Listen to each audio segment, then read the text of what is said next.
Hey everyone, welcome back to PlaycrastiNation. Population 156 today. We are here with week 2 of the UPA, the United Pokemon Association, here with our team builder. Today's Friday, as you know. Friday's team builder. Saturday is the actual battles. This week we are going against... What is his name? What is his name? I know it's the Fairfield Ferrothorns, but what is his name? His name is Mark. We went against Mark. I believe he also goes as Trippy Bean, if I'm 100% sure, but Mark and the Fairfield Ferrothorns we're going against this week. And so last week I know we did kind of a live team builder, if you will, but it ended up being like an hour and a half long, and then trying to cut it down took 5 ever, and this team builder also took like an hour and a half. So rather than do one of those again and have to do a lot of editing, I'm actually going home this weekend, so I really need to get these videos up as soon as possible. It's my midterm break, so rather than do that, I'm actually going a little bit quicker, and we're just going to do a post commentary. Team's already built. I'm just going to show you exactly the team that we're going to bring and give kind of some reasonings why. So the first member on our team is Mesh Marlowe, the Landorus. I got that name because it looks like he has a marshmallow on his head, but I didn't want to just call him Marshmallow because that's kind of dumb. So his set here, we have, of course, Intimidate, his only ability. We gave him a Lumberry, and his moves are Knock Off, Earthquake, Gravity, and Rock Polish, which it's kind of a weird set. But Mr. Ginger Ninja and I were building, and we were looking at his team, and we noticed a lot of Levitators slash members. What the heck am I talking about? It's not a freaking Club Fitness. We noticed a lot of Pokemon that he had that were flying type or had Levitate, but that were still, their secondary typing was weak against ground. So we had Rotom Wash, who the electricity would be weak against Earthquake. Thunderous, who's flying, but the electricity again. We had Cresselia, who could levitate, I think, who's not going to hit for super effective damage, but it would still do a lot. And finally, we have Crobat, who also has that obnoxious flying ability, but then his poison typing is weak to ground. So we thought, what if we basically set up Landorus as basically the sweeper?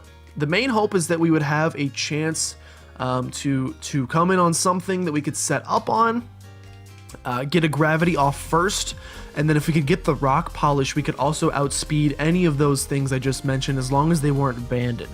And then an earthquake, I don't know how, I think we calced for most of them. A regular earthquake killed Rotom, Thunderous, and Crobat if we could outspeed with the rock polish. Obviously Crobat and the Thunderous are going to be kind of an issue.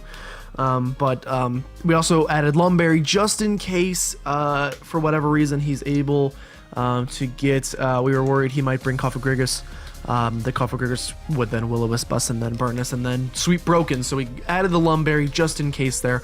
So that is the hope in our battle, that we can use Landorus T in that kind of sense. Full attack and speed investments, of course.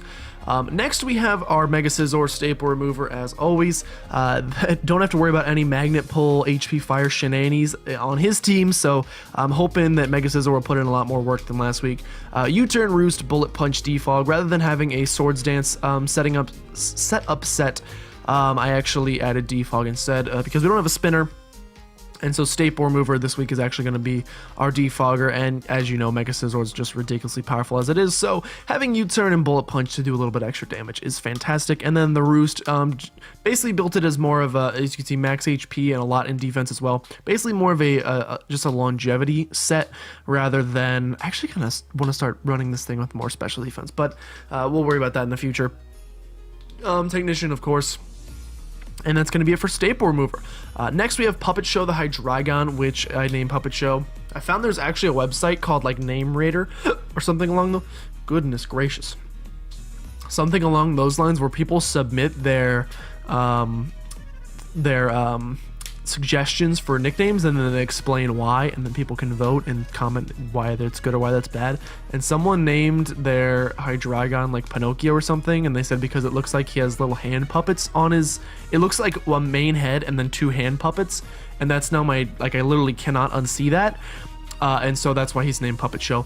Life Orb, still Levitate. This is almost the exact same set we ran last time.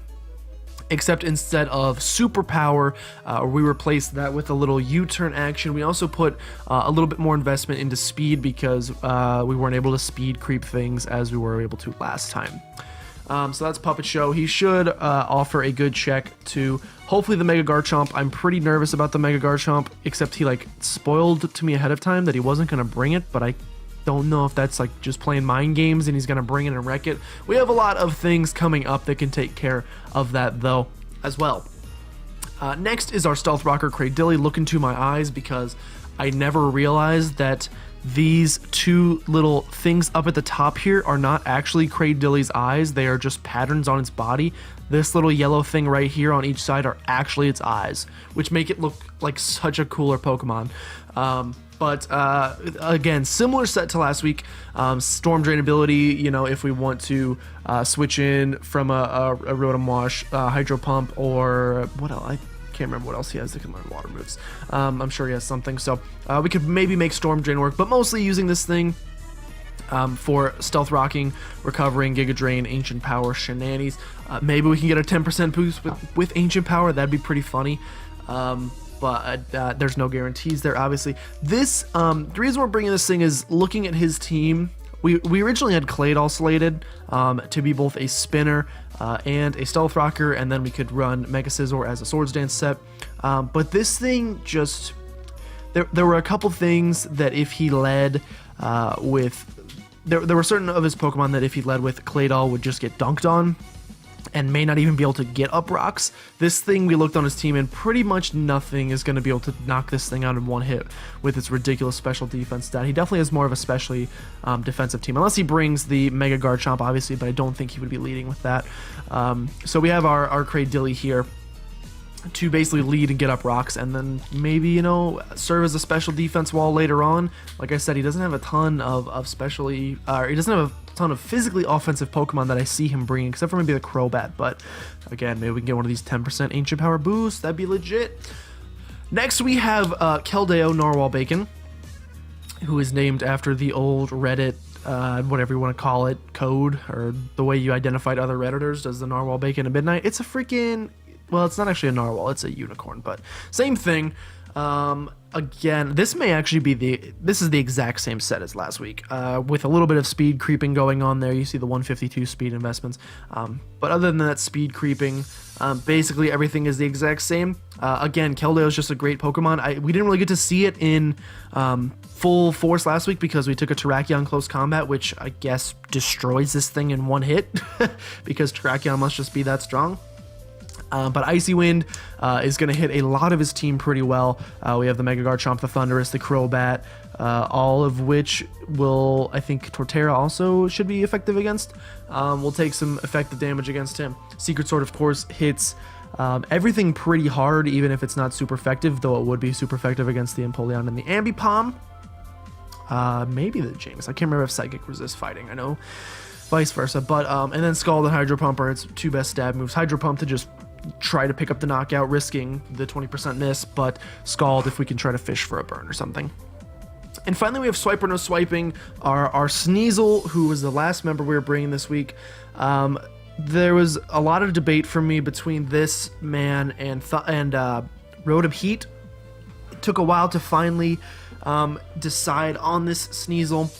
But again, basically, his biggest threats that I'm really scared of are his Mega Garchomp and his Thunderous Eye. And so I want as many checks to those as possible. So not only is Swiper ridiculously fast in the first place, but it also has priority Ice Shard just in case we need to pick up a revenge kill on something. Icicle Crash for a ton of damage. We have a knockoffer already in Landorus, just in case, but I wanted a stab knockoff as well. And Low Kick just to take out some of his heavier mons. I think it's a 2-hit KO on Ambipom. It does pretty well against Empoleon as well. Overall, looking at his team, it's funny that he picked up Ambipom because that's the Pokemon that I just dropped at the end of last week, and so I just get this great feeling he's going to use it against me, and I'm kind of excited to, because basically I didn't know what I was doing during the draft, so I picked up Ambipom, and then I went on Smogon and it said Ambipom sucks. So I'm sure he's going to prove me wrong this week and show me how Ambipom can absolutely dunk on my team. So I'm excited for that. Overall, going into this first match, I've been talking with Ninja, kind of making some strategies and stuff, getting ready. The biggest thing is to have a safe lead, which for us is that Cradilly, like I said. Basically, the entire first match came down to some terrible plays right off the bat by me, and like I can only partially excuse them because I'm new to this, but a lot of it is like I should have seen them coming. So it's part of it's my own fault for losing that first one. Literally taking that ice shard right off the bat on Lando. Lando was such a key to last week's, to competing in last week's match against the team we were going against, and losing him on the first turn was awful, followed by losing Mega Sizzle pretty much right after was like power gone instantly. So if we can go on the offensive this time, but also play a little bit smarter. We need to play a little bit smarter, play maybe, I just said offensive, but maybe actually play a little bit more defensively to keep some things alive for the longevity. Like, that's why we're leading Cradilly. We can get up guaranteed stealth rocks and hopefully do some residual damage and maybe put in a better performance than last week. You know what? My main goal going into this, I'm sorry, I'm sniffing a lot. I'm like Donald Trump at a debate. But my main goal going into this, last week we got 4-0'd, which is obviously not embarrassing, but not fantastic. It's better than being 6-0, that's for sure. Last week was not great. If we can get 3-0'd this week, that is steady improvement. And then we get 2-0'd, and then we get 1-0'd, and then we somehow tie, and then like last week of the season, we get a win. Or however many weeks, I cannot remember, but that's my main hope. So hopefully we can do a little bit better this week. Again, a lot of this is just, if you're watching this for the purpose of seeing someone who's really fantastic at Pokemon competitively, I may not be your guy, but I'm certainly trying my best, and I'm excited. I'm learning a lot along the way, so that maybe, in years future, we can actually put together a team we can be proud of. But I guess I should have mentioned at the beginning all of the things. I mentioned some of them intermittently, but I should go ahead and go through his full team here. We have Rotomosh, Mega Garchomp, Thunderous Eye, Cresselia, Crobat, Empoleon, Cofagrigus, Spiritomb, Ambipom, Jinx, Ariados, and Torterra. I would fully expect to see basically the first 5 of his team plus Ambipom, because I think he's going to bring it just to spite me. So we really prepped for those first 5. Would he have a Stealth Rocker? I guess Empoleon is his main Stealth Rocker. So, or I guess can Ambipom learn Stealth Rocks? But like, totally could. I have no idea. We'll have to see. I'll be challenging him here shortly, so I'll already know the outcome of this battle by the time this goes up, but you guys should get excited for tomorrow. Tomorrow is Saturday. Tomorrow the battle's going to go up, so get absolutely excited. I'm very excited for this team that Ninja and I built, and hopefully it can hold its own against this man. But thank you guys so much for watching.